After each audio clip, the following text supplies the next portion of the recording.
Greetings, everyone. I'm Corinne McKay, and thanks a lot for tuning in to episode 4 of In the Balance, where we're talking about our tips on how to feel fulfilled right now in our lives and in our work, and how to have no regrets, or as few regrets as possible, later on. So, in this episode, we're going to talk a little bit about dealing with low moments. All of us have them, no matter how positive we try to be, and no matter how carefully we manage our work lives and our personal lives. Those low moments are definitely going to happen. And I think that for translators, a couple of factors contribute to low moments. Lots of us are perfectionists or people who feel like if we're not giving 150% of our effort to something, we're failing. That's me. I'm not a perfectionist, but I'm a 150%er. Lots of us are overthinkers. We have very active minds, which is why we're attracted to this job, but we have a hard time not over analyzing things. We can't really say, man, just don't think about it. That doesn't really work for most of us. So here's what I think you need in your low moment survival kit. 4 things, and I'll talk about them individually.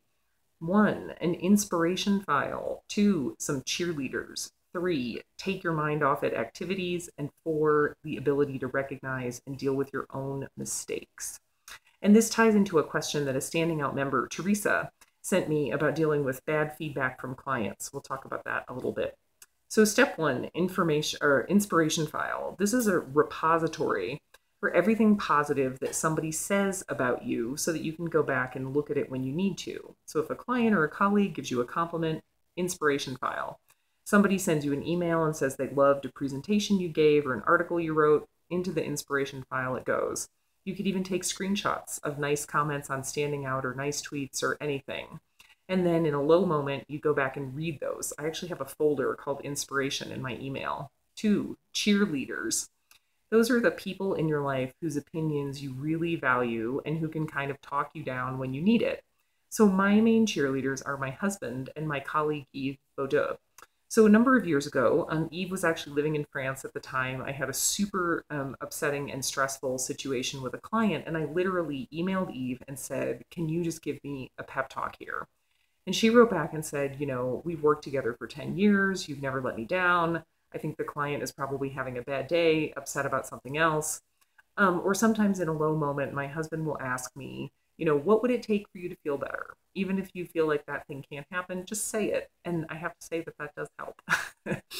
Take your mind off at activities.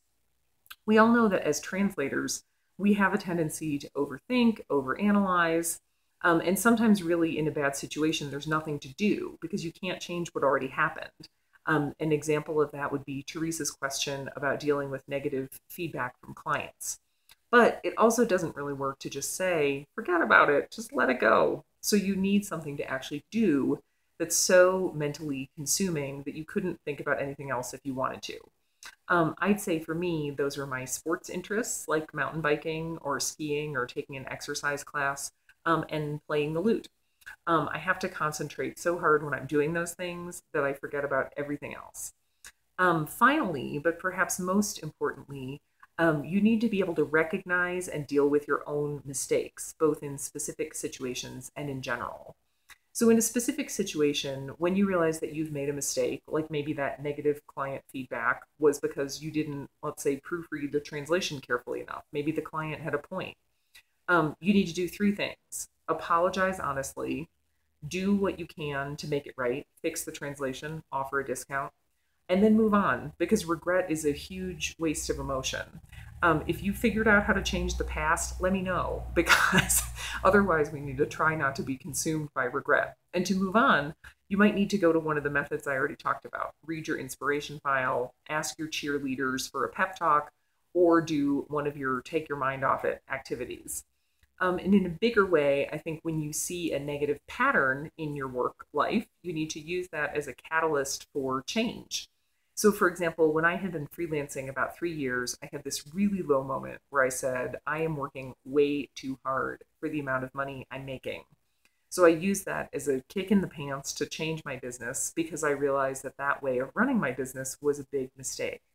So there you go. Inspiration file, cheerleaders, take your mind off at activities, and ability to recognize and deal with your own mistakes. And I think a healthy dose of perspective is always good.